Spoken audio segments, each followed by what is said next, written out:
Mesdames et messieurs, frères et sœurs, bonjour et bienvenue à cet entretien avec le docteur Nicolas Kizito. Il est prédicateur de la parole, pasteur responsable du Tabernacle de la Maine, campus universitaire de Kinshasa.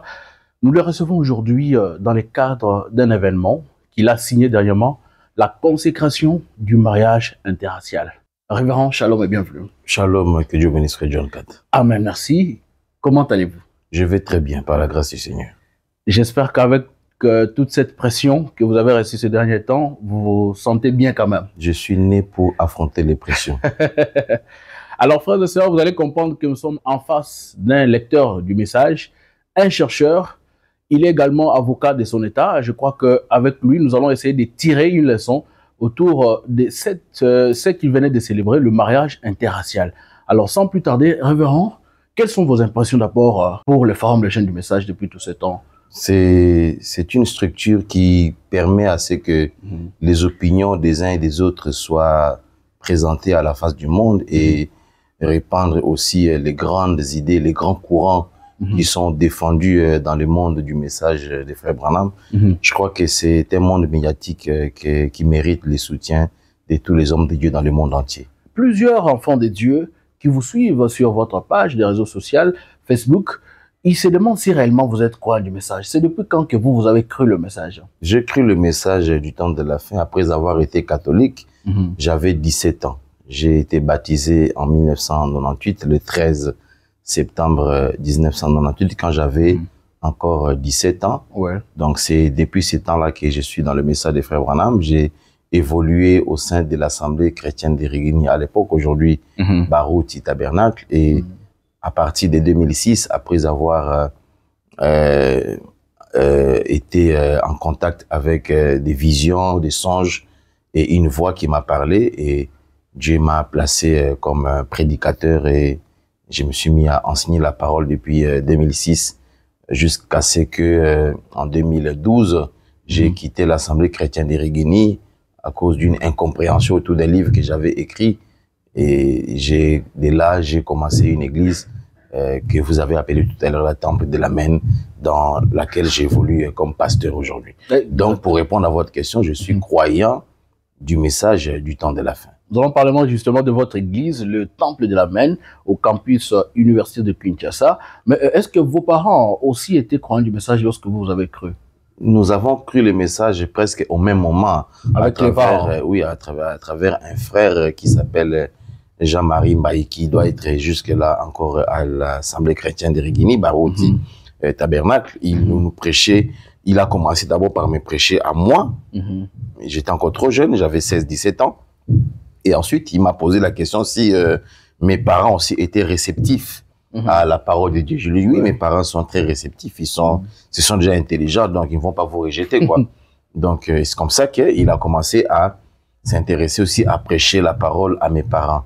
Et comme c'était un frère très méticuleux, il avait la maîtrise de la Bible, ancien témoin de Jéhovah de son état, et a cru les messages des frères Branham. Donc, il avait la connaissance assez profonde sur la Bible et le message. Et donc, il nous a convaincus, et un événement surnaturel s'était produit dans la maison qui a attisé notre foi dans tout ce qu'il nous présentait comme vérité. Il avait commencé par nous faire voir un miracle qui s'était produit à la maison. Il avait prié sur une ampoule qui s'était abîmée. L'ampoule s'est rétablie.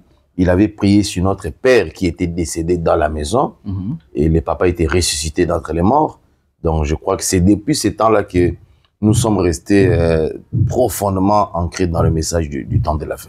Et qu'est-ce que vous avez vraiment personnellement attiré au message du saint prophète William Branham? C'est l'intelligence qui s'est dégagée du message. Je crois que je me suis beaucoup plus intéressé à la partie intelligente et profonde du message des frères Branham. La manière dont le frère me présentait les choses sur le plan de la rédemption, parce que il faut rappeler que pendant cette période-là, il y avait une question qui me préoccupait pendant 2 ans. J'étais encore en 4e des humanités, et à toute personne que j'ai rencontrée sur la route, j'ai posé la question de savoir qu'est-ce qui pourrait arriver dans l'année 2000, dans 2 ans ou 3 ans. Et chacun me donnait des réponses à sa manière. Jusqu'à ce que quand j'ai rencontré les frères, je lui ai posé la question, qu'est-ce qui pourrait arriver à l'an 2000? Parce qu'il y avait une hantise à moi qui m'orientait vers la compréhension de ce qui entourerait l'année l'année 2000. Et c'est ces frères-là qui, le premier, il a commencé à me faire comprendre que depuis Adam jusqu'à Noé, ça fait 2000 ans. De Noé jusqu'à Jésus, ça fait 2000 ans. De Jésus jusqu'à nous, ça fait 2000 ans. Donc, c'est une année assez particulière. Alors, du coup, je me suis rappelé qu'une année scolaire avant, notre professeur d'histoire nous avait enseigné sur la ligne du temps. Et je suis entré dans la maison, j'ai pris mon cahier d'histoire, je lui ai présenté. Non, voilà, même les professeurs nous ont enseigné sur la préhistoire, bien sûr, 4000 avant Jésus et 2000 après Jésus. Ouais. Alors, c'est là qu'il va me lire l'écriture de l'apôtre Pierre qui a dit que devant Dieu, un jour, c'est comme 1000 ans sont comme un jour. Donc, catholique de mon état, c'était ma première fois de me rendre compte que la Bible avait déjà parlé sur ce genre de détails. Donc là, l'intelligence avec laquelle il démontrait ces choses-là avait tellement attiré mon attention jusqu'à ce que je vais lui poser la question où est-ce qu'il priait. Il m'a dit qu'il priait quelque part dans une église de Rigini et tout ça. Alors pendant qu'il parlait, ici même il parlait de l'enlèvement, du millénium, beaucoup de trucs, jusqu'à ce que dans son discours, il va citer le nom de Branham. Alors je sursaute, je pose la question, Branham, c'est qui m'a dit non, c'est le prophète et tout ça. Je dis non, j'ai un autre tract dans la maison, il y a un ami dans la salle de classe qui m'avait remis un tract sur lequel il parlait de Branham. Qui parlait de Branham, mais je n'avais jamais lu ça. Voilà. Alors il m'a demandé de lui montrer ça, je lui ai montré ça, c'était malheureusement un tract qui contenait des gens qui critiquaient Branham, que je n'avais jamais eu malheureusement ou heureusement le temps de les lire. Alors, donc du coup, le nom de Branham prononcé dans sa bouche m'a rappelé que j'avais un document qui portait le nom de Branham. Donc, Branham, je n'avais jamais entendu parler de lui avant. Et voilà, et c'est comme ça que il finira par m'inviter à l'église. Il est venu me chercher à 4h30 pour aller à l'église.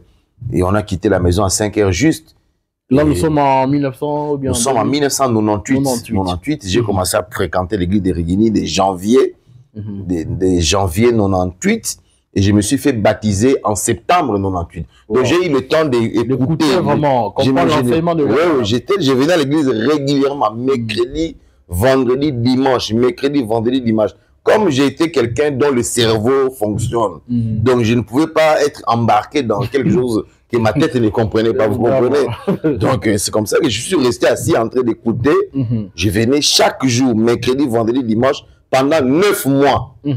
Et c'est au 9e mois que j'ai pris la résolution d'aller me faire baptiser. Et quand j'ai dit à ma mère que j'allais me faire baptiser ces jours-là, elle m'a donné $10 pour acheter un nouveau pantalon. Elle aussi, maman, partait aussi à... Ils avaient déjà écrit les messages dans l'entretemps, vous comprenez. Elle m'a donné $10 pour acheter un nouveau pantalon. J'ai pris ces $10-là, j'ai gardé mon vieux pantalon troué que j'ai porté souvent. Je suis allé acheter la Bible. Ma première Bible, je l'ai achetée le 13 septembre 1998. Et c'est comme ça que après le culte, le 13 septembre, je suis allé me faire baptiser par le frère Ndankoy. C'est un ancien diacre de Rigini. C'est lui qui m'avait baptisé dans la parcelle où Papa Lando habitait à l'époque. Et après que je sois sorti des eaux de baptême, on nous a distribué des brochures. Et moi, la brochure qui m'avait été distribuée, c'était la brochure intitulée « L'invasion des États-Unis d'Amérique ». Voyez-vous. Alors, c'est comme ça que vous allez voir que dans plusieurs vidéos, j'essaie de rappeler que j'ai fini par comprendre pourquoi est-ce que le nombre 13 m'a tiré beaucoup dans Apocalypse chapitre 13. Parce que Branham dit que le nombre 13, c'est le nombre des États-Unis d'Amérique. Moi, je me suis fait baptiser le 13 septembre, à 13h, la même date de naissance que le frère Billy Paul, le fils aîné des frères Branham. Vous connaissez cette histoire-là. Donc, et voilà, et on m'a offert la brochure, ma première brochure intitulée « L'invasion des États-Unis d'Amérique ». Et donc, tout est parti de là. Donc, jusqu'à aujourd'hui, au moment où je vous parle, je suis aussi croyant du message que je l'étais il y a plus de 25 ans. Alors, vous avez parlé du chiffre 13, exactement, ça vous suit partout. Aujourd'hui, vous êtes à Kinshasa aussi, dans une adresse que nous n'allons pas divulguer, mais au numéro 13. Oui, donc, ça vous suit partout. Dans ça me suit partout, 13, 13, 13. Exactement. Quand je suis allé... Et vous en parlez aussi beaucoup dans plusieurs fois, quand j'ai eu mon premier visa américain, j'étais étonné de voir que les visas étaient posés à la page 13 du passeport. Et quand on m'a acheté les billets d'avion, les billets d'avion indiquaient que le décollage aurait lieu à 13h. À 13h. Oh là là là là. C'est tout un mystère, hein, tout autour du chiffre 13. Papa m'avait insisté sur le fait que mon fils Billy Paul, il est né le 13 à 13h. Ce sont des gens qui ont toujours une mission derrière elles. Merci beaucoup, docteur Nicolas Kizito. Alors, vous avez évolué au sein des Reguini jusqu'en 2013, vous avez dit, quand vous avez quitté. En 2012. En 2012. J'ai été excommunié le 5 juin 2012. Aujourd'hui, c'est le 5 juin. Exact. Le 5 juin. Ouais, j'ai été excommunié. 5 juillet. C'est le 5 juillet. Ouais, moi, j'avais été excommunié le 5 juin. Ok. Et le frère Mali était chassé le 4 juillet, je pense. C'était par le pasteur Barouti lui-même. Et c'était quoi le mobile de votre excommunication? Ils ont dit que j'étais très intelligent. C'est la raison qu'ils ont dit officiellement. De Mali, comme l'écrivain l'église. Mali, c'est le pasteur Mali qui a prononcé le discours. Ils ont dit qu'il est tellement intelligent, alors qu'il a démontré son intelligence ailleurs, plus ici. J'avais écrit un livre intitulé Les derniers tournants du dernier siècle, que j'avais rédigé en 2 volumes, 282 pages et 419 pages. Alors, comme dans ces livres-là, il y avait beaucoup de choses qui ne les rencontraient pas, qui les caressaient dans le sens contraire au poil. Il a dit que, comme il est trop intelligent, cet enfant de 30 ans, qu'il a démontré son intelligence ailleurs, plus ici. Et puis vous êtes parti... Ouais, je suis parti, je suis resté à la maison en train de réfléchir pendant 2 mois. Et sans fréquenter une autre église. Sans fréquenter. J'étais enfermé dans ma maison et je ne sortais pas, je ne côtoyais personne jusqu'à ce que Dieu vous a donné cette dans une vision. J'ai vu dans une vision le lieu et l'adresse de là où je devais commencer l'église. Vous voyez aussi des visions? Rarement, oui. Très rarement. Alors, bien avant que nous puissions parler de votre église, justement, on va essayer un peu de comprendre, parce que beaucoup de gens qui vous suivent aussi, je l'ai dit tantôt, ils pensent que vous philosophez un peu trop le message. Trop de calculs, trop de réflexions, trop de ceci, cela. Donc, on se dit que vous êtes trop dans des calculs, trop dans la réflexion, alors que le message, c'est de croire. Faut me demande de croire. Même la Bible nous dit de croire seulement la parole. Pourquoi vous êtes dans beaucoup de calculs à la fois et tout? Non, le roi Salomon a dit que la sagesse habite dans la réflexion. C'est ce que dit la Bible. Pas dans la croix. On n'est pas obligé de croire seulement. Non, vous êtes obligé de croire. Vous croyez, moi aussi je crois. Mais au-delà de croire, vous n'allez pas m'interdire à moi de réfléchir. Dans la mesure où le frère Branham a prêché sur un message intitulé « Quand je réfléchis à mes propres voix ». Donc la réflexion n'est pas un crime contre le message. Et lorsque vous réfléchissez et que vos calculs et réflexions vous donnent un résultat qui soit différent de ce que la parole, le prophète ou la Bible ont dit, alors, qu'est-ce que vous allez faire? Vous optez quelle option? Non, jusque-là, à ma connaissance, je n'ai pas encore vu une réflexion qui vous ramène à quelque chose qui soit contraire à la parole. Qui puisse m'orienter dans quelque chose qui soit contraire à la parole de Dieu. Je crois que jusque-là, jusqu'à la preuve du contraire, mes réflexions que Dieu installe dans mon esprit m'ont conduit dans des choses qui sont généralement conformes à la parole. Merci, docteur. Nous allons aborder la question tout autour de votre mariage, mais bien avant cela, je voudrais un peu savoir, votre église a combien de personnes aujourd'hui? Nous sommes une cinquantaine. Et ils croient tous en votre façon de prêcher le message? Pas tous. Moi, je suis interdénominationnel. Ok, ça veut dire quoi? Interdénominationnel, ça veut dire que vous mettez des virgules dans ce que vous croyez. Ok. Pour le dire de façon banale, quoi. Branham dit dans Pourquoi nous ne sommes pas une dénomination, il dit qu'il y a des gens qui viennent ici au Branham Tabernacle, n'est-ce pas, qui choisissent cette église comme leur église, qui soutiennent cette église par leur présence, par leurs dîmes, par leurs offrandes, par leurs prières. Vous comprenez? Mais tout ce que je prêche, ils ne le croyaient pas. Il dit, c'est tout à fait en ordre, c'est normal. Des gens peuvent venir ici dans mon église et ils soutiennent cette église comme leur église, tout en ne croyant pas à tout ce que j'enseigne dans cette église. Branham dit, c'est tout à fait en ordre. C'est ça, être interdénominationnel. Et c'est quoi même la doctrine de votre église? C'est laquelle? Moi, je crois fondamentalement à la partie prophétique du message du temps de la fin. Même si vous y mélangez beaucoup de choses, nous allons en parler au cours de cette émission. Mon âme est beaucoup plus orientée vers la partie eschatologique du message du temps de la fin. Expliquez pour ceux qui nous suivent. Eschatologie, ça veut dire, l'eschatologie, c'est la branche futuriste de la théologie. Exactement. Donc, c'est la partie de la théologie qui s'intéresse aux événements qui doivent arriver, aux événements futurs. Donc, j'ai un secret lié à mon parcours. Vous savez, dans les années 2000-2001, c'est écrit dans mes vieux cahiers de l'époque, dans mes vieux cahiers. Entre 2000 et 2001, j'ai encore le souvenir, j'avais fait un songe. À cette période-là, je n'avais encore aucune idée que je prêcherais la parole. Mais je dormais, j'ai fait un songe. Nous étions dans une salle de classe.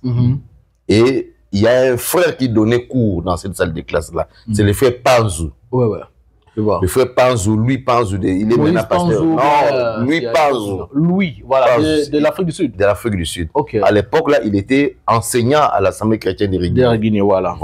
Je l'ai vu dans un songe et il était en train d'enseigner. Et en enseignant, il nous a distribué des papiers duplicateurs vierges. Et pendant qu'il distribuait des papiers duplicateurs vierges, il a dit que vous écrivez tout ce que vous comprenez dans mon enseignement. Et à la fin de son enseignement, il s'est mis à côté. Il est à côté. Et puis, quand il finit à côté, il dit que parmi vous tous ici, qui êtes en train de suivre mon enseignement, la personne qui a mieux compris mon enseignement, c'est le frère là, il va me pointer. Il dit, j'aurai besoin de toi le mercredi à 20h. Vous voyez, ça c'était un des premiers indices liés à mon ministère. Et plus tard, 5 ans après, j'ai dormi, j'ai vu un songe, j'étais en face de la maison de la Bible à Victoire.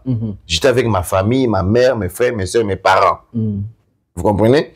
Et nous observions la lune. Je leur présentais la lune. Et dans la lune, il y avait les visages des grands hommes qui passaient. Alors, j'ai vu les visages des grands hommes, mais je n'ai pas retenu leur visage. Je n'ai pu déchiffrer que les visages des 2 grands hommes. J'ai vu le visage d'Abraham Lincoln passer dans la lune. Et après, j'ai vu le visage de frère Branham. Le visage de frère Branham que j'ai vu passer, c'est le visage qu'il y a souvent sur les cassettes là des frères Branham. Pas le visage de la colonne. Il y a souvent les cassettes là. Ce qui est sur mon salon. Voilà, je crois que ceux qui nous suivent aussi sont en train de voir ça. Voilà, exactement. Donc, c'est le visage que j'ai vu en songe. Alors, cette photo ici, c'est mon petit frère Bernie qui me l'avait fait établir en Inde. Quand il est parti, il était inspiré. Je lui ai dit, mais comment tu peux me donner ce que moi j'aime, ce que j'ai vu en vision et vraiment. Ça, c'est le deuxième élément. Troisième élément, toujours en 2007, j'ai dormi, j'ai vu dans un songe, j'étais dans la maison du pasteur Barouti Kassogo. Et pendant que je dormais, je l'ai vu, j'étais dans sa maison, dans sa parcelle, à l'occasion d'un retour qu'il devait effectuer des États-Unis d'Amérique. Et il a pris un colis, un paquet là comme ça. Il me l'a remis. Il m'a donné un paquet. Moi, je pensais que c'était un paquet d'argent. Enfin, ça avait donné vraiment l'air d'être un paquet d'argent. Et il m'a donné comme ça. Et puis, j'ai sursauté. Je ne savais pas ce que ça pouvait bien vouloir dire. Mais le matin, quelques jours après, un matin, le frère Timothée qui était souvent avec le pasteur Mal, il m'appelle pour qu'il aille chercher le pasteur Barouti à l'aéroport d'Njili. Et arrivé là-bas, le pasteur Barouti descend de son avion. Quand il m'a vu à l'aéroport d'Njili, il a pris la médaille. Il voyait la médaille d'aigle que je porte ici. Il a pris cette médaille d'aigle. Il dit que cette médaille d'aigle, on me l'a offert par les enfants des frères Branham. Aux États-Unis d'où je viens, je donne ça au frère Bébé Nicolas. Il a pris ça, il l'a enlevé, il me l'a fait porter. Il a dit que non, il a dit à tous ces gens qui étaient là, il dit, vous voyez, cette médaille ici, ça a un numéro matricule. Donc même si vous lui volez ça, il saura récupérer ça parce que ça a un numéro matricule. Donc c'était quand même des indicateurs fort puissants pour liés à ma personne. En dehors du fait qu'un jour, le pasteur Barouti lui-même m'a appelé, m'a dit que j'ai vu une vision dans laquelle j'étais en train de faire ça.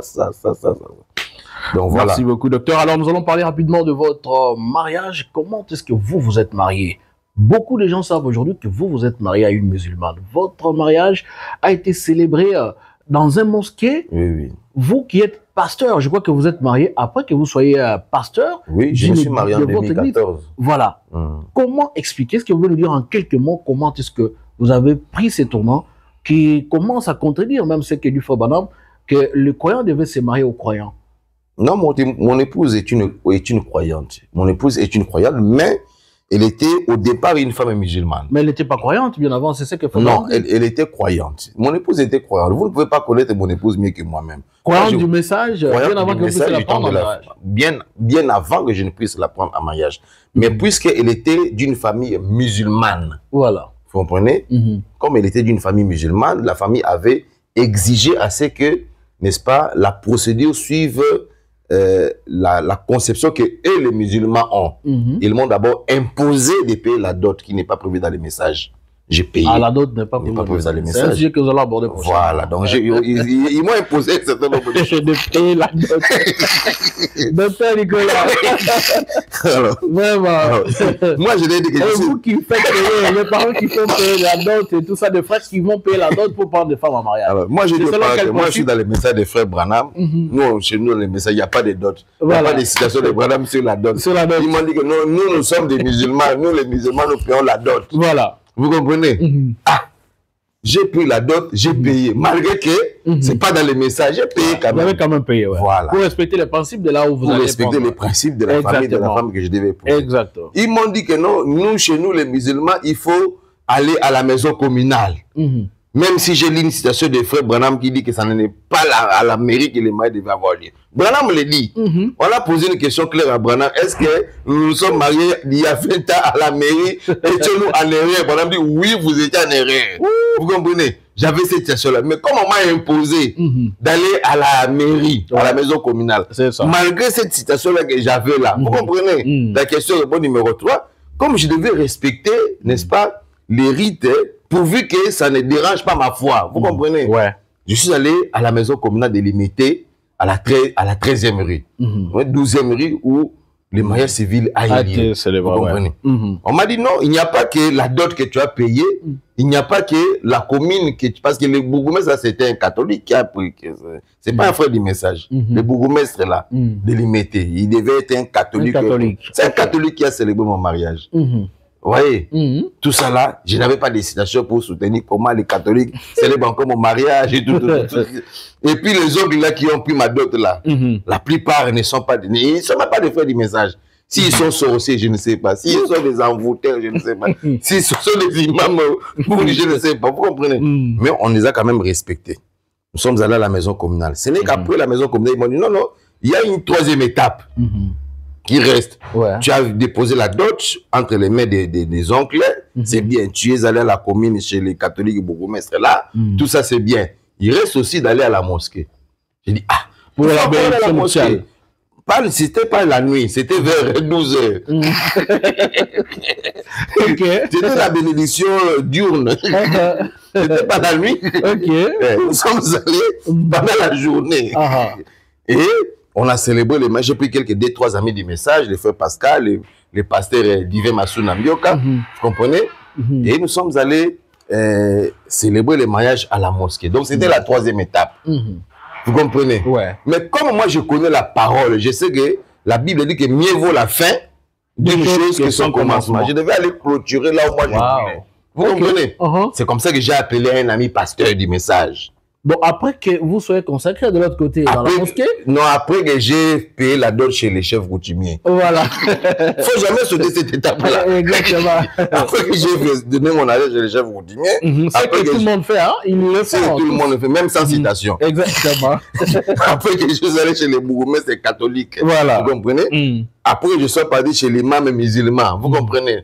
Après la troisième étape là, comme la Bible dit que mieux vaut la fin d'une chose que son commencement. Vous comprenez? Alors, j'ai appelé un ami pasteur de Kingabwa, le pasteur Antoine Bouyeke, que je remercie beaucoup pour son courage. Vous comprenez? Un peu comme vous l'avez fait aussi avec... Voilà. Je l'ai appelé, j'ai dit, mon frère, moi, j'ai déjà fait toutes les étapes là qu'on m'a demandé par la famille, les 3 étapes qui m'ont été imposées par la famille. Il faut maintenant qu'on clôture. Vous comprenez? Alors, j'arrive là-bas. Vous êtes où? Il m'a dit, oh non. Je suis à l'église. Ok, on arrive là-bas. Nous sommes allés à son église, à Kingabwa, et nous avons célébré le mariage à l'église. Là, c'était bien avant la mosquée? Après la mosquée. Après la mosquée. Après la mosquée. Et vous avez les images de cette célébration du mariage dans une église du message? Oui, bien sûr. Alors, il y a des frères qui disent que vous n'avez jamais été consacré, vous et votre épouse, votre mariage n'a jamais été célébré dans une église du message. C'est un mensonge, c'est un mensonge. Vous pensez que le pasteur ici peut témoigner, le pasteur que vous avez cité ici? Mais il a j'ai des photos. Alors, je pense que... Même si un jour on le corrompt, c'est que je ne crois pas, si on le corrompt pour qu'il change, mais je vais lui opposer les photos. D'ailleurs, son associé, il a un de ses associés qu'il avait quitté à cause de cette histoire-là. Alors, bien avant que nous abordions la question cruciale du jour, vous êtes écrivain, vous êtes chercheur. Où est-ce qu'on peut trouver vos livres et vous en avez déjà combien depuis que vous avez commencé à écrire? C'est vraiment rapide. Oui, j'ai 5 livres que j'ai écrits, les derniers tournants du dernier siècle, en 2 volumes, 282 pages et 419 pages. Après mon excommunication, j'ai écrit un 3e livre que j'avais intitulé La dernière excommunication du dernier siècle, en 333 pages. Ensuite, j'ai écrit l'exposé des 7 âges d'Israël, en 2 volumes. Des choses que Frère Branham n'a pas parlé. Si, il en a parlé. Et vous avez évoqué les références du prophète dans oui, absolument. Ce n'est pas des livres des sciences et tout ça. Non, c'est un livre profondément prophétique. Je ne connais pas dans l'histoire de la rédemption du 20e siècle et 21e siècle un livre plus profond que cela en dehors des brochures des Frères Branham. Donc il y en a 2 volumes, volume 1, volume 2, 227 pages et 512 pages. Là, je suis en train de préparer la sortie d'un 6e livre intitulé « Le leadership de la 3e génération ». Il va compter 777 pages. Waouh! Et tout ça là, vous utilisez l'IA pour écrire ou bien ça? Moi, je ne connais même pas l'IA. J'entends parler de l'IA, mais je ne sais même pas comment manipuler ça. Nous allons rappeler ici que le docteur Nicolas Kizito, que nous connaissons mieux, a commencé à écrire bien avant même l'avènement de l'IA, que beaucoup commencent à utiliser aujourd'hui pour, bien sûr, élaborer des choses et tout ça là. Voilà, lui, c'est une tête qui fonctionne. Il y a beaucoup de choses que je ne maîtrise pas dans les téléphones. Exactement. Alors, votre numéro est en train de passer au bas des écrans. Je pense que pour ceux qui seront intéressés à vos livres, ils vont bien devoir vous contacter pour en avoir. Alors, vous nous confirmez ici que votre épouse était courante du message, quand bien même elle avait des parents qui croyaient dans la religion musulmane. Qui sont musulmans jusqu'au jour d'aujourd'hui. Et c'est ce que beaucoup font. Hein. Donc, même si les parents de leurs épouses n'étaient pas croyants du message, ils les ont épousés quand même parce qu'ils venaient fréquenter l'église du message. Oui. Docteur Nicolas Kizito, nous prenons la question du jour. Vous avez signé le rejet du message en célébrant un mariage totalement contradictoire aux enseignements du prophète William Marion Branham. Il faut rappeler que ce mariage restera gravé dans les annales de ceux qui croient le message du temps de la fin, que ce soit ici en RD Congo ou partout dans le monde. Vous avez signé de contredire les enseignements du prophète Branham. Est-ce que vous pouvez nous dire, dans quelques mots seulement, le mobile de votre prise de position par rapport à la célébration de ce mariage? Nous rappelons ici que c'était le mariage du fils prophète Philippe Sissioté et la sœur Anna, qui est d'origine belge. Elle était venue justement pour cette célébration. Alors, est-ce que vous pouvez nous donner les mobiles de cette consécration? Bien avant que nous puissions parler du message, bien sûr. D'abord, il est à retenir que je maintiens la position que le frère Branham a développée dans ses différentes brochures. Le frère Branham ne croit pas au mariage mixte dans tous ses aspects. Ok. Dans tous les aspects, même dans l'aspect dans lequel moi je me suis retrouvé dans mon propre mariage. Frère Branham, d'abord, la Bible, ensuite le frère Branham, la parole de Dieu s'oppose au fait de mixer les religions, de mixer les cultures, de mixer les races. Ce n'est pas pour rien que Dieu a établi les continents. Ce n'est pas pour rien que les Européens sont au nord, les Africains sont au sud, les Américains sont à l'ouest et les Asiatiques sont à l'est. Ce n'est pas pour rien. C'est Dieu qui a réparti les continents de cette manière-là, ainsi que leur population. Dieu a fait les choses de cette manière-là pour que les choses soient en ordre, pour qu'il n'y ait pas mélange. C'est après le développement des sociétés qu'il y a eu beaucoup de mélange. Donc, moi, à l'instar de frère Branham, je ne crois pas au mariage mixte. Vous comprenez? Je ne crois pas au mariage mixte. Parce que vous devez comprendre qu'un bon enseignant de la parole, c'est très dangereux quand vous voyez un enseignant de la parole se contenter de la maîtrise et du développement des principes qui sont dans la parole. Ça, c'est très dangereux.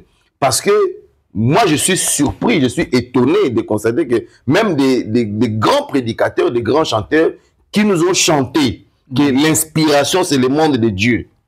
Elle vient de la voûte céleste. Elle est plus forte que les Écritures, que les citations. C'est ça que ça veut dire, non? L'inspiration est plus forte que les citations. Exactement. Parce que les citations tuent. La lettre tue. C'est pas ça. Ou bien il y a un autre français pour dire ça. Je pense que c'est ce que le message dit aussi. Les citations tuent, mais l'esprit peut vivifier ça. Vous comprenez? Parce que c'est Dieu qui avait interdit le mariage mixte entre les Israélites et les Moabites. C'est Dieu qui l'avait interdit. Et il y a une raison pour laquelle Dieu avait interdit ça. Il y a une raison. pour laquelle Dieu a interdit le mariage entre un juif et les Moabites. Vous comprenez? Il y a une raison pour laquelle Dieu a interdit le mariage entre le noir et le blanc. Il y a une raison.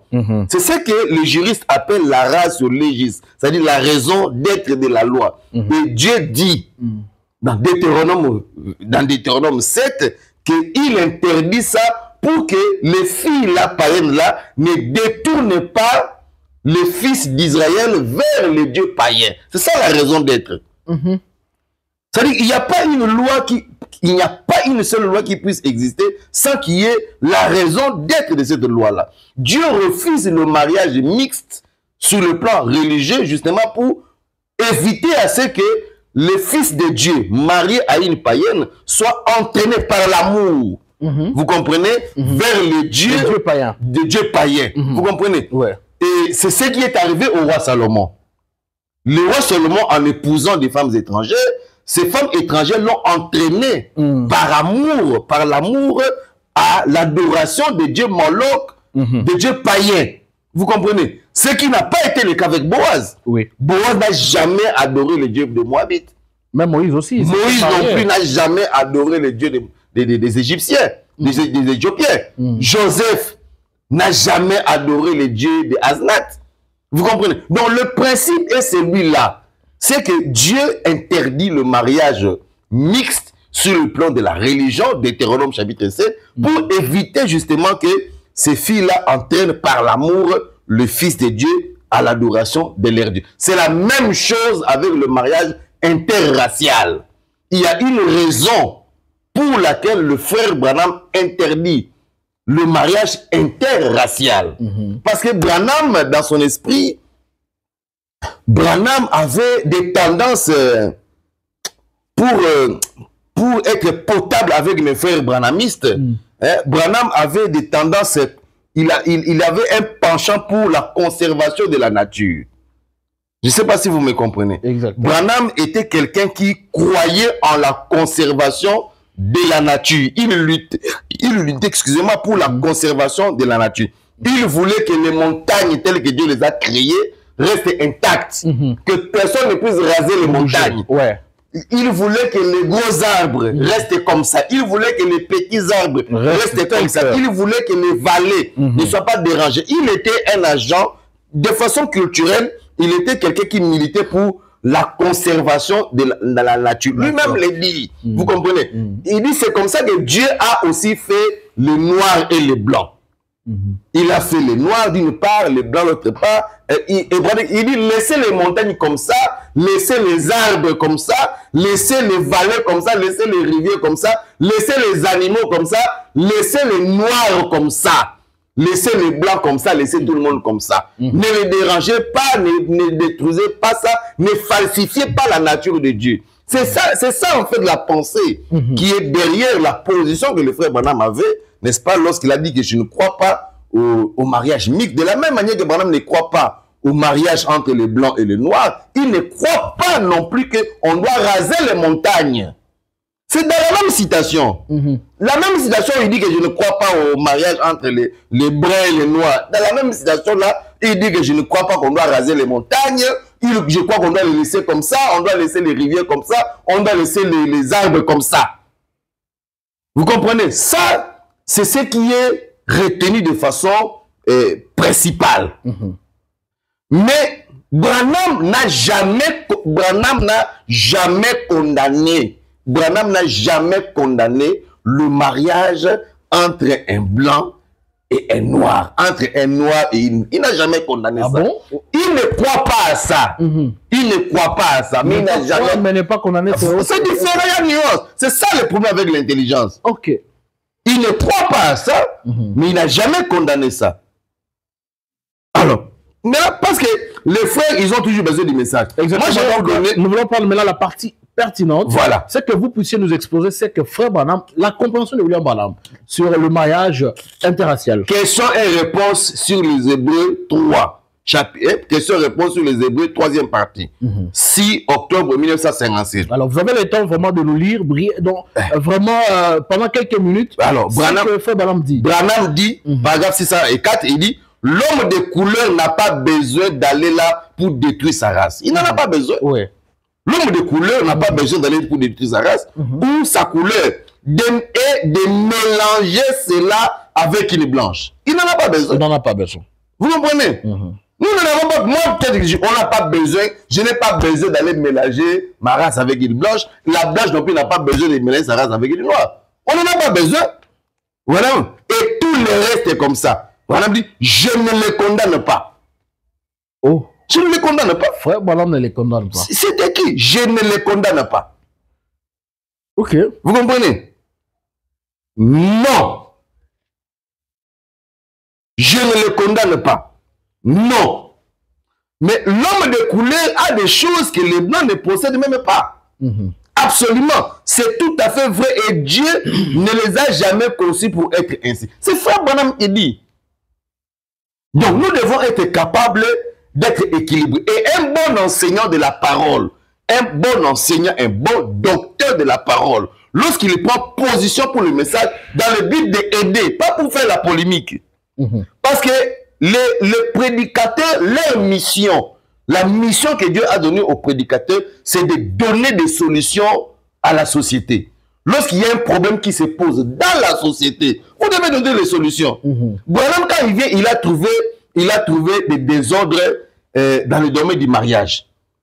Vous comprenez? Il devait donner des solutions aux gens. Ce qui est grave, hein, les gens engagent un débat sur le mariage interracial, mais personne ne sait dire ce que Dieu a dit à Frère Branham lors de la révélation du mariage et divorce sur le mariage interracial. Est-ce qu'on peut, dans le message de Frère Branham, on peut engager un débat sur la question du mariage sans avoir la brochure du mariage et divorce en main? Ça n'a aucun sens. Parce que la dernière volonté de Dieu sur la question du mariage dans cet âge a été donnée à Frère Branham et il a proclamé le 21 février 1965. C'est ça la réalité. Vous allez nous les lire aussi. Vous comprenez? Que nous comprenions ce qu'il voulait dire exactement sur le mariage international. Maintenant, Branham dit dans La Vie, prêché le 19 mai 1958, il dit Dieu a des choses. Hein? Dieu, il a des choses. Hein? Dieu, c'est un Dieu de variété. Il aime les hommes aux cheveux roux, des hommes aux cheveux noirs. C'est exactement comme cela dans le Sud. Les gens pourraient comprendre cela à propos de la ségrégation. Enfin, Dieu est un ségrégationniste. Ouais. Séparatiste. Vous comprenez? Branham lui-même a des tendances ségrégationnistes. Et il prenait ça dans le monde. Je vous ai dit au départ, c'est Dieu qui nous a séparés dès le départ. Il a mis les Américains à l'ouest, il a mis les Européens au nord, il a mis les Africains au sud, il a mis les Asiatiques à l'est. Ouais. Il nous a déjà séparés dès le départ. Dieu était ségrégationniste. Et Branham dit que Dieu veut des ségrégationnistes. Vous comprenez? Il a créé les jaunes, les bruns. Laissez-les en paix. Il a créé des fleurs rouges, blanches, roses. Il les a créées. Il a fait des grandes montagnes, des petites montagnes, des déserts, des forêts, des grands arbres, des petits arbres. Il a fait des choses selon son désir et il faut le laisser comme ça. Les laisser tel qu'il. Il faut laisser. Toutes les montagnes qu'on rase là, on creuse, on prend une montagne, on les rase. C'est contre la volonté de Dieu. Lorsqu'on prend une rivière, on dévie ça comme ça, on change sa direction, c'est contre la volonté de Dieu.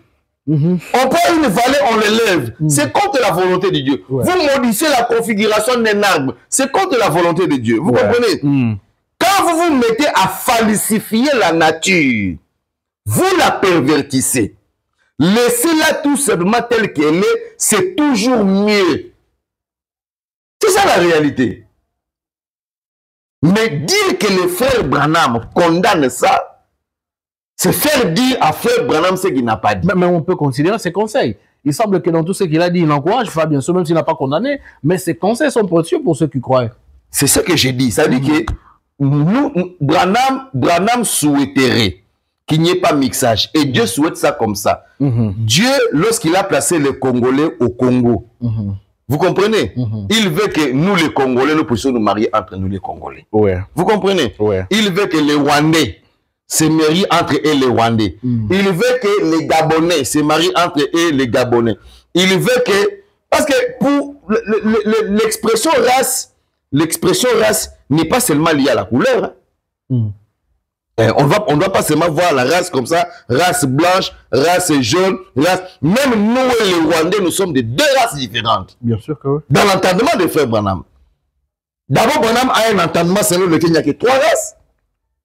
Sans prendre en compte le fait qu'il y ait des noirs, des blancs, des noirs, il n'y a que trois races sur la terre, Branham le dit. Mais au-delà des races liées aux trois descendants de Noé, Branham dit qu'il y a des races par rapport à la couleur, il y a des races par rapport à la nation. Les Samaritains étaient des races différentes aux Juifs. Les Juifs étaient des races différentes aux gentils. Branham le dit. La race juive, la race des gentils et la race des Samaritains. Branham le dit. La race juive, la race des Samaritains et la race des gentils. Nous sommes la race des gentils. Et c'est comme ça que Branham dit que les Juifs ne mélangent jamais les races. Et il dit c'est pourquoi la race juive, c'est la race la plus pure sur la terre. Parce qu'ils ne se mélangent pas. C'est nous les gentils qui nous sommes mélangés. Vous voyez, les gentils c'est qui? Les gentils ce sont les Américains, les Français, les Congolais, les Rwandais, les Gabonais, les Ougandais. Voilà, c'est nous qui sommes, nous tous là, nous sommes de la même race d'après les frères Branham. Nous tous là, nous sommes de la même race d'après les frères Branham. Vous comprenez? Je vais soutenir cela si possible. Même Branham le dit. Dans la reine de Séba, paragraphe 67, Branham dit, il n'y a que trois races sur la terre. Il le dit. Il n'y a que trois races sur la terre. Parce que nous parlons du mariage interracial. C'est pas ça. Nous parlons du mariage interracial. Il n'y a que trois races sur la terre. Le peuple de Cam, le peuple de Sem et le peuple de Japheth. Les Juifs, les Samaritains et les gentils. C'est ce que Branham dit. Il est dit aussi dans Jésus-Christ le même hier aujourd'hui. Il dit, nous savons qu'il y a trois races de gens. Il y a trois races de gens. Pas plus, il dit qu'il y a trois races de gens. Il y a trois races. Il n'y a que trois races de gens. Jésus-Christ est le même hier, aujourd'hui et éternellement. 15 mai 58, paragraphe 38. Il n'y a que trois races de gens. Le juif, le samaritain et les gentils. Voilà, on me l'a dit. Donc, nous les gentils là, nous devons nous marier entre nous. Si on doit considérer, nous en tant que partisans de la troisième race, d'après le frère Branham. Donc, vous comprenez? Et puis, le Branham dit que la race juive, c'est la race la plus pure. Donc, nous croyons que les races ne devaient pas se mélanger. Ça, c'est la volonté de Dieu parce que Dieu aime que la nature soit conservée. C'est comme la chevelure de nos sœurs. Dieu ne veut pas qu'il y ait de mélange. Dieu veut que les cheveux de nos sœurs ne soient pas mélangés. Quand tu vois une sœur prendre les cabellos, les chevelures d'une fille qui vient de l'Inde, tu vois le cabello, ça vient de l'Inde. Tu prends la chevelure qui vient de l'Inde, tu mets ça sur la chevelure qui est du Congo. C'est un mixage. Branham refuse ce genre de choses. D'ailleurs, le frère Bio Kassamou est spécialiste dans ce genre d'enseignement. Branham refuse le mélange entre les cheveux. C'est un mixage. En principe, nous ne devons jamais croire au mixage. Mais lorsque nous voyons Moïse se marier à une Éthiopienne, et qu'il nous dit que c'est une révélation qu'il a reçue de la part de Dieu, et nous savons que Dieu ne condamne pas ça. À partir du moment où nous sommes convaincus que ça ne dérangera en rien le salut du prophète de Moïse. Pourquoi est-ce qu'on doit s'attaquer à la personne de Moïse? Pourquoi est-ce qu'on doit s'attaquer à la personne de Salomon lorsqu'il a épousé une femme de couleur noire? Parce que la Bible le dit. Cette femme-là même chantait, je suis noire, fille de Jérusalem, mais je suis belle. C'est écrit dans la Bible. Salomon était un blanc. Salomon était un blanc. La femme qu'il a épousée, d'après Cantique chapitre 1, verset 5, elle était noire. Elle a même dit au cerf du message de Jérusalem, elle a dit que moi je suis noire, mais je suis quand même belle. Ne regardez pas à ma peau, mais c'est le soleil qui m'a brûlé. Branham dit que les différentes couleurs que nous avons sur nos peaux, les noirs, les jaunes, les blancs et tout, c'est seulement lié à l'impact du climat sur nos peaux. C'est ce que dit le frère Branham. Et consécutivement à cette variété-là de couleurs, Dieu veut que, n'est-ce pas, les différentes couleurs restent chacun dans leur coin. Ça, c'est la volonté de Dieu. Mais est-ce que nous devons condamner quelqu'un, le papa de frère Branham, qui était blanc, irlandais, et qui a épousé une femme indienne de couleur rouge, Cherokee, alors que nous savons que ça ne dérange à rien le salut de leurs descendants. Donc, frère Branham aussi est le produit d'un mariage mixte. Mais son père était irlandais, Branham le dit. Je suis irlandais pur sang. Mon père était irlandais pur sang. Et les Irlandais, ils sont de quelle couleur de peau? Mais ils sont irlandais, ils sont des blancs. Ce sont des Européens, ils sont blancs. Les Irlandais sont des blancs. Les Indiens sont des rouges. Les vrais Américains, ce sont les Indiens. Arrêtez d'abord les sentiments. Suivons d'abord ce que l'homme de Dieu enseigne ici. C'est un docteur.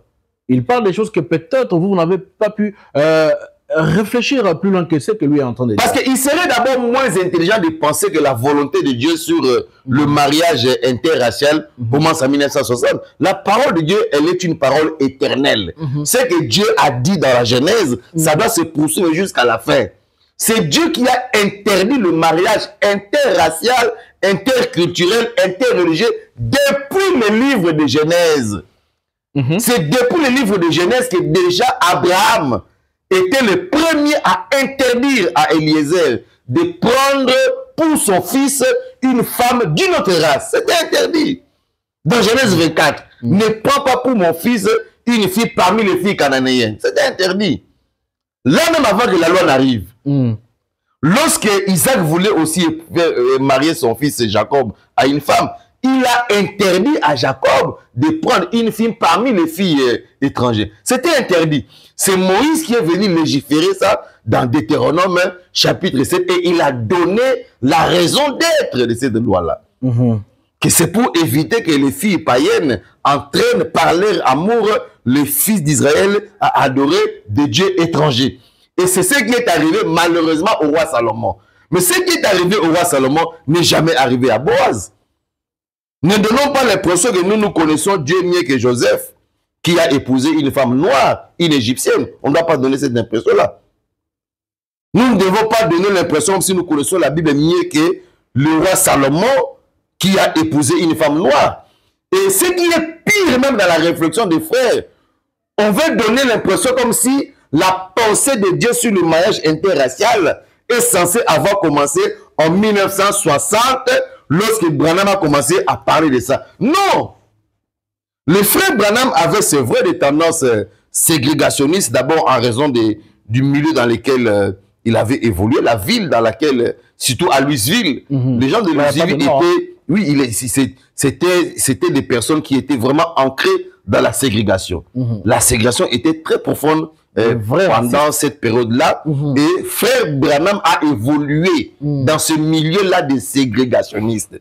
Et déjà Branham, tout en sachant que sa culture, les gens de son territoire, de son état, étaient des ségrégationnistes, il a appuyé la pensée ségrégationniste de Dieu, en leur faisant voir que Dieu lui-même était ségrégationniste, parce que c'est Dieu qui a séparé les gens. C'est Dieu qui a séparé les Européens des Américains, il a séparé les Américains des Africains, il a séparé les Africains des Asiatiques. C'est pour ça qu'il y a des continents. Vous comprenez? Alors, donc, nous avons compris, vous en avez... Donc, à l'époque où la Bible était élaborée, on ne pouvait pas s'imaginer que quelqu'un prenait un avion pour aller aux États-Unis. On n'imaginait pas ça. On savait seulement qu'on va rester ici, on se marie entre nous les Africains, les Américains vont se marier entre eux là-bas, les Européens vont se marier entre eux là-bas, les Asiatiques vont se marier entre eux là-bas. C'est maintenant qu'on commence, on a tellement développé la science que d'abord, on a fabriqué des voitures qui est contre la parole de Dieu. Parce que la science est contre la parole de Dieu. On a fabriqué des télévisions, on a fabriqué les téléphones avec lesquels vous me filmez. Vous comprenez? Jésus lui-même n'a pas parcouru plus de 80 km. Il ne savait pas qu'il y aurait des avions. Donc pour Dieu, la pensée originale de Dieu, c'est la séparation. C'est la ségrégation. C'est compris. C'est Dieu qui nous sépare. Il veut que chacun reste dans son coin. Il veut que les Africains restent dans leur coin, les Européens restent dans leur coin, les Américains restent dans leur coin, les Asiatiques restent dans leur coin. C'est pourquoi il a donné à chaque peuple son continent. Vous comprenez? Alors là, c'est compris. Il a donné à chaque peuple son continent, ses montagnes, ses rivières, et Dieu veut que nous puissions garder les choses comme ça. Mais si il arrive qu'un frère se retrouve en Australie en train d'épouser une Australienne, est-ce que nous allons les condamner? Branham dit, je ne les condamne pas. Non, je ne peux pas le condamner. Dieu veut que les choses soient telles qu'il les a. Je lui dis la vérité. Normalement, tu devais épouser une sœur ici en Afrique. Parce que Dieu t'a placé en Afrique avec les sœurs africaines pour épouser des Africains. Ouais. Vous comprenez? Ouais. Mais normalement, tu ne devais pas aller là-bas en Europe. Même les frères bruns et les sœurs noires, ils n'ont pas le droit de se marier. Ok. C'est-à-dire, même chez nous ici, là, au Congo, il y a beaucoup de couleurs. Il y a des... Comme toi, tu es trop noir, là. Toi, tu n'as pas le droit de... Toi, tu ne devais pas épouser une femme brune. tu ne devais pas... C'est vrai? Non, tu ne dois pas.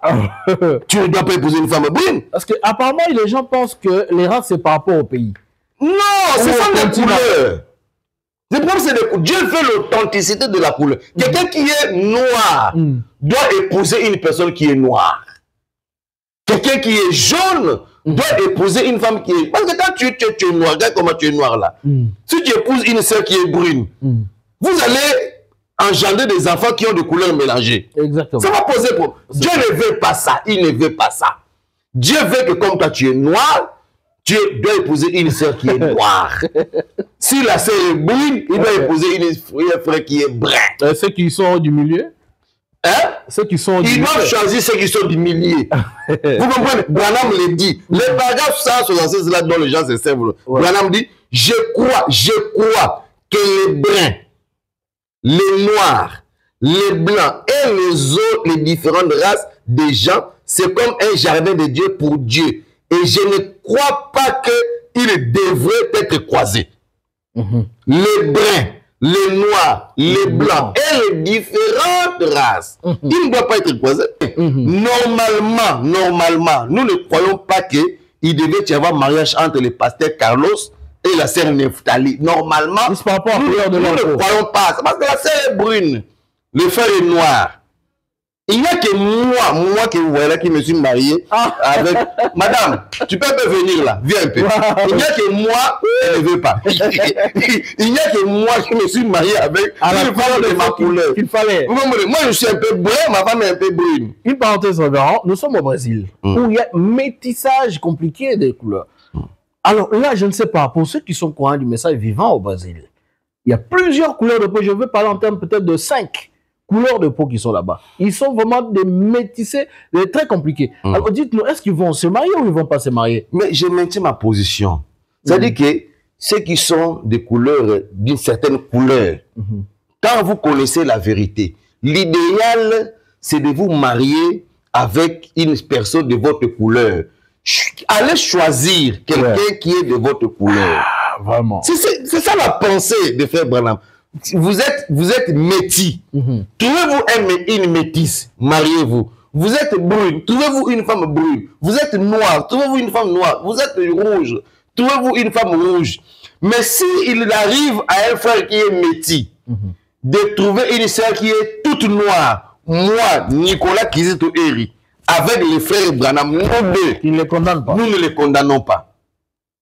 Mais nous disons la vérité que normalement, tu devais, comme toi tu es rouge là, tu devais choisir une sœur qui est rouge. Comme toi tu es brun, tu devais choisir une femme qui est brune. Comme Amida Chature, la femme de Cameroun. Elle est brune, je crois. Elle est un peu blanche, brune, de teint clair comme ça. Normalement, elle aussi devait chercher une femme, un monsieur qui est de la même teinture qu'elle. C'est ça la pensée originale de Dieu. On devait se choisir des couleurs selon que chacun a telle couleur. Mais le prophète dit aussi que Dieu n'aime pas des produits mélangés, des mulâtres et tout. Ça, vous le savez. Mais c'est pour ça. Parce que c'est pour éviter justement ces produits mélangés là. C'est pour éviter des mélanges, des mulâtres, des hybridations, entre guillemets. Parce que la vraie hybridation, c'est le mélange de semences. Mais l'hybridation, dans un sens, le plus étendu. L'hybridation, dans le sens le plus étendu. On peut prendre ça dans le sens que toi tu évoques là, c'est-à-dire le mélange entre un frère brun et une sœur qui est noire. C'est une hybridation, n'est-ce pas, de couleurs. Vous comprenez? Dieu n'encourage pas ça. Est-ce le fait de se marier à un homme noir qui se marie à une femme blanche, est-ce un péché selon le prophète? Non, ce n'est pas un péché. Ce n'est pas un péché parce que nous condamnons le péché. Nous devons condamner le péché. Branham ne peut pas dire que je ne condamne pas la cigarette. Il ne peut pas dire ça. Branham ne peut pas dire que je ne condamne pas l'adultère. Ça, il les condamne. Il les condamne. Branham ne peut pas dire que je ne condamne pas l'impudicité. Mais il dit que l'homme de couleur n'a pas besoin d'aller pour détruire sa race ou sa couleur et de mélanger cela avec une blanche. Et tout le reste comme cela. Mais je ne le condamne pas. Non. Alors, merci beaucoup. Alors, du fait que le frère Branham ne condamne pas ce mariage, ces types de mariage, est-ce pour autant valable pour un croyant du message d'aller entretenir un mariage qui soit un peu comme ce que nous voyons aujourd'hui, interracial? Non, l'idéal, c'est de faire ce que les prophètes suggèrent parce que ça contribue à la conservation de la nature. De la nature, ouais. Vous comprenez? Dieu veut que la nature soit conservée. Dieu ne veut pas trop de mélange. Ouais. Parce qu'il y aura beaucoup de produits hybrides. Beaucoup de produits hybrides. Il y aura des problèmes d'incompatibilité, de culture, de couleurs et tout ça. Vous comprenez un peu ça? Donc, je crois que c'est comme ça, vous allez voir que vous êtes dans un couple là comme ça. Regardez un problème. Vous êtes dans un couple où l'homme est tout noir. Hein? Et la femme est aussi toute noire. Ah, c'est un problème. Vous comprenez? Là, ça devient plus clair. Mais quand le frère est tout noir, la femme est toute brune. Hein? Vous me comprenez? Le frère est tout noir, la femme est toute brune. Maintenant, le bébé qui sort, elle est toute brune. Donc, aux autres, il marra par la foi. Aux autres, il marra par confiance. Non, bon, ça peut arriver à Zuit à maman naïe. Et au cas où il y a maman naïe. Peut-être qu'il a pris la teinture brune d'un voisin. Comment tu les auras?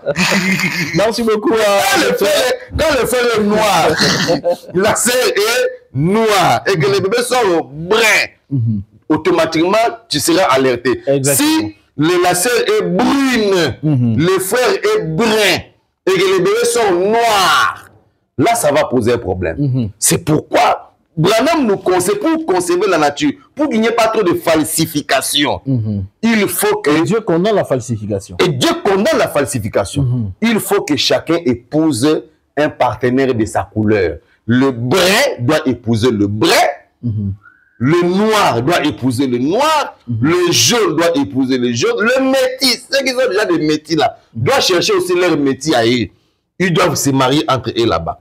C'est ça la volonté de Dieu pour éviter justement ces chocs de culture. Merci beaucoup, docteur. Donc, ce que nous pouvons retenir de tout ce que vous avez dit, c'est que le prophète ne condamne pas le mariage. Il ne le condamne pas. Mais il les déconseille. Il les déconseille, voilà. Il les déconseille. Et vous avez cautionné ce mariage. Oui, parce que je ne peux pas les condamner. Nous voulons d'abord savoir, nous allons maintenant parler du cas réel. Ce que vous avez fait, la célébration de ce mariage. Quelles sont d'abord vos relations avec le fils prophète, Sissi Ote? Le frère Sissi Ote, je le connais en tant que frère. On n'est pas très proches. Très proches, ouais. On n'est pas très proches. Moi, je suis un homme du public. Et les frères aussi, c'est un homme du public. C'est entre nous, les gens du public, nous nous connaissons. Vous connaissez, on se connaît dans les réseaux sociaux. Oui. On s'est vu, je crois. Si je l'ai vu dans ma vie, je ne l'ai pas vu plus de 5 fois. Je ne l'ai pas vu plus de 5 fois. Vous n'avez pas de relations vraiment rapprochées? Non, je n'ai pas de relations rapprochées. Alors, qu'est-ce qui fait que le mariage a été annoncé au barreau du Tabernacle? Si j'avais des relations rapprochées avec lui, je serais avec lui le jour de la présentation des fiançailles. Exactement, ça, exactement. Alors, qu'est-ce qui fait que le mariage a été annoncé au barreau du Tabernacle pour être célébré aussi de l'autre côté, mais à la veille même, pas à la veille, mais nous voyons le jour où le mariage devait être célébré, les choses ont subitement changé et que c'est vous qui êtes parti pour bénir ce mariage. Expliquez-nous un peu ce qui s'était passé. Bon, moi, j'avais demandé à mon collaborateur, le frère Benassar, de prêcher à ma place. Dans votre église? Dans mon église. Je lui ai dit que je vais assister au mariage des frères Sissi Ote. Au barreau du Tabernacle. Parce que j'ai une invitation, parce que je ne suis pas d'accord avec les frères. On vous donne une invitation, vous ne venez pas au mariage religieux, vous ne venez pas au mariage civil, vous attendez seulement à la salle des fêtes. C'est impoli. Ce n'est pas sérieux. Parce qu'on vous invite. On vous invite. Venez assister le frère qui vous a invité à l'église, à la commune, et puis vous l'assistez aussi à la salle des fêtes. Vous avez comme si c'est la nourriture que vous visez. Les intentions, Alors, quand le frère m'a même appelé au téléphone que j'ai ton invitation, donc je suis d'accord, je vais venir assister aussi au mariage à l'église. À l'église, ouais. Vous comprenez? Je serai aussi au mariage civil. J'ai été dans toutes les étapes. Exactement. Maintenant, le dimanche du mariage civil, du mariage religieux, je quitte chez moi, je vais à l'église, à Barouti Tabernacle. J'avais déjà prévenu mon collaborateur, le frère Benassar, que je ne serai pas à l'église prêche à ma place. Donc, j'arrive à Barouti Tabernacle, j'appelle le marié, le frère Sizio. Mais moi, je suis déjà devant Barouti Tabernacle. Vous êtes à quel niveau? Il m'a dit non, non, non, non, non. Docteur, c'est déjà, le mariage est annulé là-bas. Le mariage n'aura plus lieu là-bas, on a changé. Viens, on a finalement décidé que ce soit vous qui célébriez notre mariage. Et il le décide comment? À la minute même, parce que quand c'est changé, il fallait aussi informer. Et pendant combien de temps ça a été annulé? À quel moment? Le matin. Je crois que le pasteur Carlos l'avait appelé le matin. Le matin vers 5h, 6h pour dire que il n'y a pas moyen que je puisse célébrer votre mariage. Et pour quelle raison il avait... Je crois que c'est pour qu'il lui était sous pression. La même pression là que les gens sont en train de m'infliger là aujourd'hui. Vous savez, nous sommes des personnes de tempéraments différents. Exactement. Peut-être le pasteur Carlos, il n'a pas le tempérament de supporter la pression. Comme moi, je suis guerrier. Oui, je suis né pour ça. Moi, je suis né en avril, donc il n'y a qu'un diamant qui peut me briser. Exactement. Alors, toutes ces pressions-là de janvier, de février, de septembre. Ça me confirme, vous êtes à l'aise, on va trouver, donc voilà. Vous n'avez pas de problème. Et c'est comme ça que quand le frère Sussuman, on a finalement décidé que ce soit vous qui célébriez notre mariage. Et puis son épouse était très content, très heureux d'apprendre que ce soit moi qui... La femme de Sissi-Wote. Quand son mari lui a dit que non, on a décidé que ce soit le frère Nicolas qui puisse célébrer notre mariage, elle était très, très, très contente. Comme si Dieu le lui avait déjà dit auparavant. Apparemment, vous ne vous connaissiez pas avant. Non, je l'ai rencontré 2 ou 3 jours avant, 5 jours avant. Quand je suis allé chercher mon invitation. Je l'ai rencontré, j'ai eu à discuter avec elle pendant une dizaine de minutes. Sur la parole, le message, tout.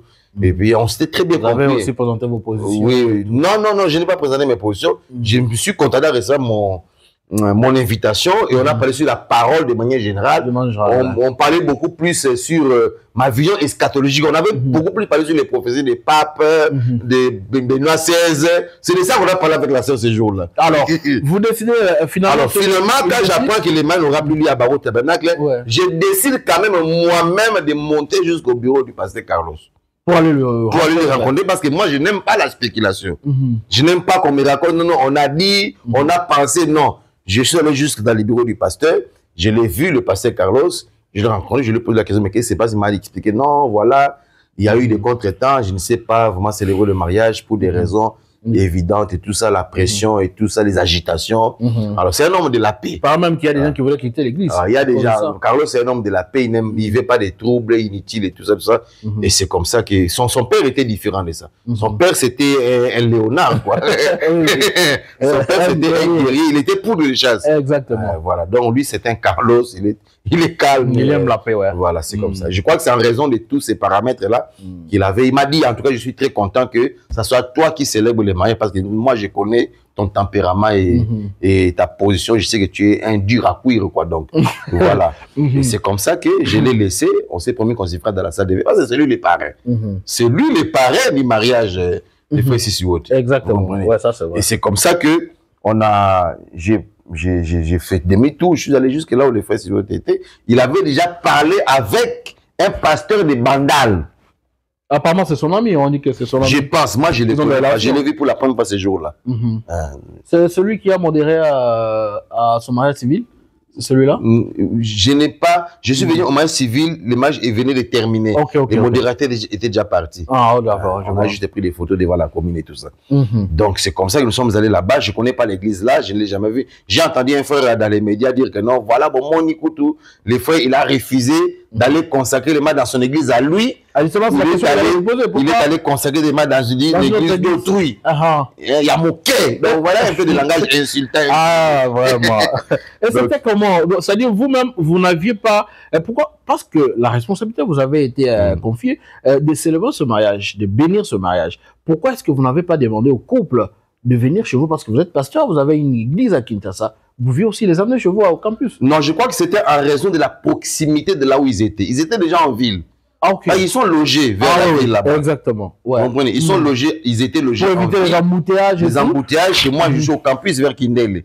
C'est Et puis, trop loin. c'était aussi une surprise. Alors, Bandal et là où ils étaient, c'est à quelques mètres. Voilà. Vous comprenez? Je crois que c'est en raison de la proximité. Et puis chez moi, pour arriver dans mon église, il faut descendre une pente Ah, oh. et la remonter. Je ne sais pas si vous êtes déjà arrivé là-bas. Donc ce n'est pas aussi évident que il y a un fait Mindele à Batoubaouti dans la Belgique, dans la Roumanie, on va savoir Kindele. Alors, je n'ai pas posé toutes ces questions-là parce que nous avons un paramètre.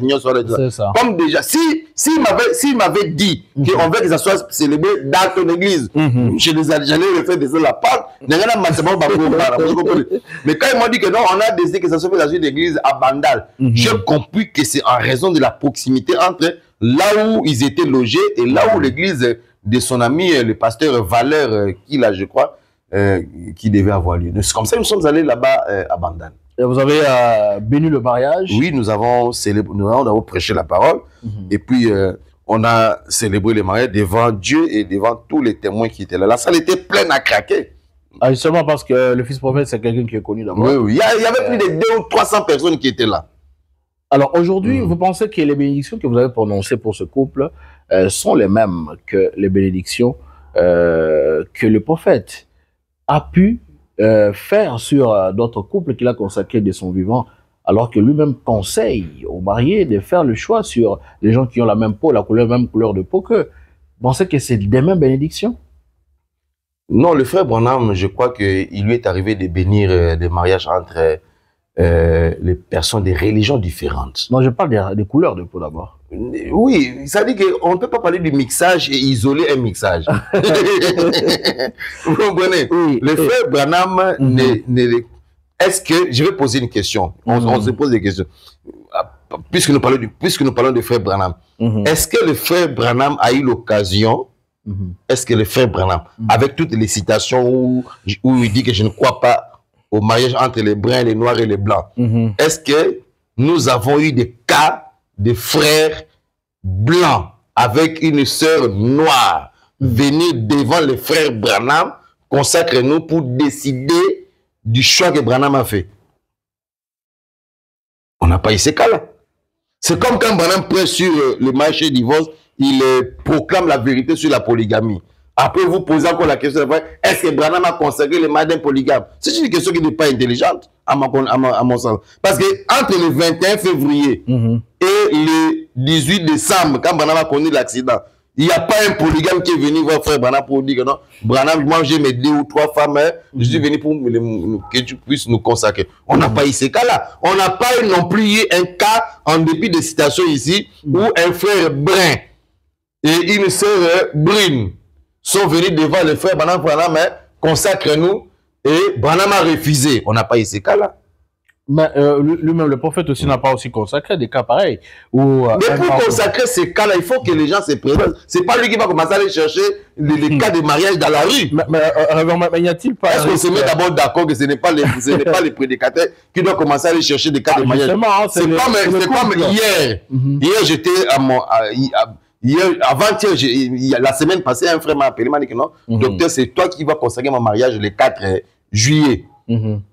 Alors, moi, je ne savais pas que ce serait dans un salon. Vous comprenez? Je pensais que ça serait dans une église. J'ai fermé mon cabinet, je vais, on m'a dit non, on va les consacrer dans la maison de mon grand frère. Après la maison communale, nous sommes allés dans la maison de son grand frère et j'ai consacré le mariage dans la maison de son grand frère. Mais là, je vais commencer à poser la question, pourquoi ce n'est pas à l'église? Pourquoi? Moi, j'ai déjà une vision globale. Mais me dit que le mariage doit être célébré dans la maison de Dieu. Ça, vous le connaissez, vous êtes lecteur du message. Oui. Vous allez consacrer ça au salon et tout ça. Je ne sais pas c'était sur base de quel mobile. Non, parce qu'il y a des modèles où Branham a consacré le mariage dans sa maison.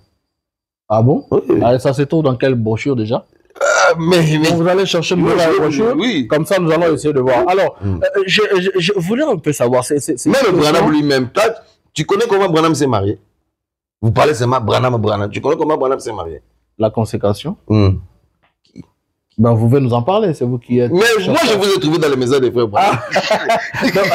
Vous pouvez nous en parler. Branham s'est marié dans les salons d'un prédicateur. Il a pris sa femme, ils sont partis. Ils sont allés prier pour nous. Ils ont prié. Mais c'est comme ça. Pas dans une église. Non. Est-ce qu'aujourd'hui, pour que vous, pasteur, prédicateur, puissiez bénir un couple dans le cadre de ces liens sacrés du mariage, est-ce que vous devez connaître la vie de ces gens?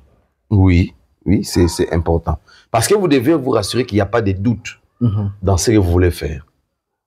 Parce que Branham dit que s'il y a des doutes, notamment sur le fait que l'un ou l'autre y était marié avant, c'est généralement autour de ça. C'est généralement autour de ça. Mais par rapport à la croyance, non.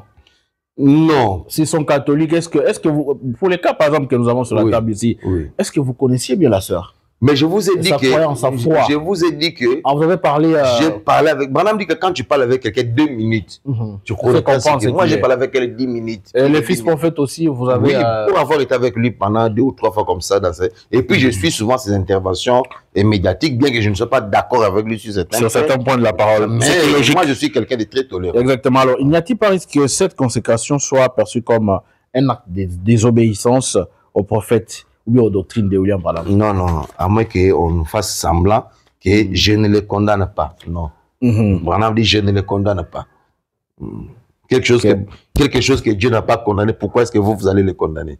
Mais ne pensez-vous pas que vous... Vous exercez tout ça parce que vous, les gens du message ne savent pas que Branham a dit que je ne les condamne pas. Je ne les condamne pas. Vous voyez, l'homme de couleur n'a pas besoin d'aller pour détruire sa race ou sa couleur et de mélanger ça avec la blanche. Et tout le reste, je ne les condamne pas. Mais, non. Mais il ne conseille pas aussi. D'abord, on mettait qu'il ne les condamne pas. Il les déconseille, mais il ne les condamne pas. Alors là, nous allons prendre les derniers mots du docteur Nicolas Kizito. Qu'est-ce que moi, j'aimerais quand même vous poser la question. Vous condamnez ça? Ah ben moi, je suis journaliste, là, je vous pose des questions. Non, vous entendez quoi dire ça? Vous condamnez ça? Je n'ai pas de position. Si vous condamnez ça, Ibrahim dit que vous ne condamnez pas. Il y a quelque chose qui ne va pas. Le conseil du docteur Nicolas Kizito en rapport avec cette question, il a célébré le mariage interracial. Aujourd'hui, qu'est-ce que vous voulez dire aux jeunes du message et tous ceux qui ont condamné le fils prophète Philippe Titioté?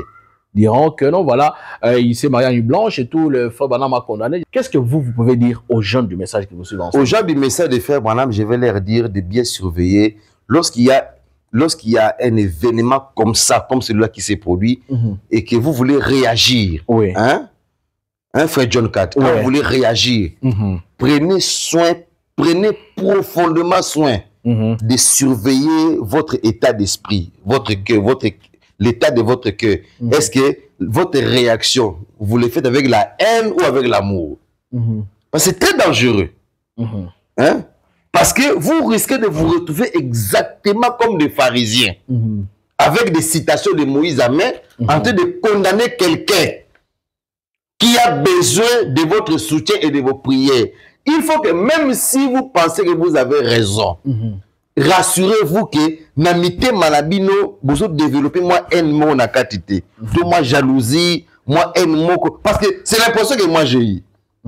C'est l'impression que moi j'ai que non, on dirait moi haine mon bah développer moi haine mon on dirait au moins Branham Azalaka mutumo ya va faire play. Tu vois, Branham c'est quelqu'un, il condamnait les femmes en pantalon, mais il ne les rejetait pas. Mais l'église, sa mission, c'est celle-là. Vous comprenez? Récupérer toutes ces femmes en pantalon et nous devons avoir cet amour-là. Même si nous pensons que le frère est dans l'erreur. Moi, il n'y a pas quelque chose que nous que je prends soin de protéger contre la haine. Comme mon cœur. Je protège mon cœur contre la haine, la jalousie, la rancune. Donc, c'est poison dans mon cœur. C'est du poison. Quand j'ai fait asseoir la haine, la rancune et la jalousie dans mon thème, ça ressemble à du poison. Il y a cancer, il y a cancer, il y a l'estomac et tout ça. C'est ce que moi je conseillerais au frère du message de frère Branham. Vous comprenez? Ça, c'est la première chose. Deuxièmement, moi, je vous conseillerais de faire ce que frère Branham souhaite. Si vous voulez vous marier, prenez soin d'épouser une personne qui croit exactement comme vous.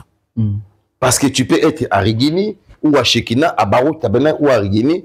Si une soeur ne croit pas comme vous, vous ne devez pas l'épouser. Tu peux être dans la même église. Si la soeur ne croit pas comme vous, vous ne devez pas l'épouser. Vous devez croire une personne qui croit exactement comme vous. Et moi, ma prière, c'est que Dieu puisse bénir et assurer tous les frères qui sont noirs à trouver des femmes noires. à tous les frères qui sont bruns. Conseil nangai na opesa bango ceux que za brun. Ça là tout au bas la moitié au hasard brune. Là vous le faites en lingala pour que la sœur Anna ne soit pas choquée. Ah mais faites-le en français pasteur pour que non, ça veut dire que moi mon conseil à moi. Oui. Mon conseil c'est que l'idéal si vous êtes un frère brun. Oui. L'idéal c'est de trouver une sœur qui est brune. Si vous êtes une sœur qui est brune, trouvez un frère qui est brun. Si vous êtes un frère qui est tout noir, trouvez une sœur qui est toute noire. Si vous êtes une sœur qui est métisse, trouvez un frère qui est métis. C'est ça qui est idéal. Mais si il vous arrive, vous qui êtes brun, vous tombez entre les mains dans l'amour avec une personne qui est noire. Moi, le docteur Nicolas Kizito, je ne peux pas vous condamner. Je serai incapable de vous condamner. Est-ce que vous avez été payé pour ce mariage? Non. Pour consacrer ce mariage? Non, non. Je ne sais même pas pourquoi je n'ai pas été payé. Hein, payez-moi. Alors, payez-moi. Un conseil à ces frères qui ne sont pas restés seulement dans les limites de la parole, parlant des mariages interraciaux, mais qui sont partis pour s'attaquer même au couple, des insultes, insulter les parents et tout. Vous êtes, je ne sais pas si on va vous appeler docteur de la loi, vous êtes avocat ici dans notre pays et vous travaillez même à l'international. Quel conseil vous donnez à ces frères? Parce que vous savez, quand on va vous arrêter, vous faire arrêter pour des insultes des réseaux sociaux, avec la nouvelle loi sur le numérique, est-ce que vous allez demander pardon ou pas? Vous allez dire que nous sommes des frères, on ne va pas au tribunal ou quoi? Un conseil d'avocat d'abord. Non, bon, un conseil d'avocat, moi j'ai conseillé aux frères de faire très attention, de bien surveiller chaque chose que vous écrivez sur Internet, sur les réseaux sociaux, parce que l'imputation dommageable est une infraction punie par les dispositions, je crois, de l'article 75 de notre code pénal congolais, livre 2. Vous comprenez? Donc, c'est puni. Je crois aussi l'article 360 de la loi sur le numérique, publié, je crois, en 2023.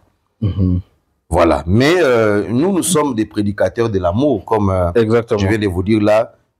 Moi, nous ne pouvons jamais tomber dans la rancune contre les frères et les sœurs.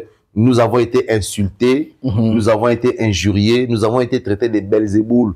Il y a quelqu'un même qui m'a... il y a une sœur de France qui a écrit le docteur Nicolas, l'homme du moment.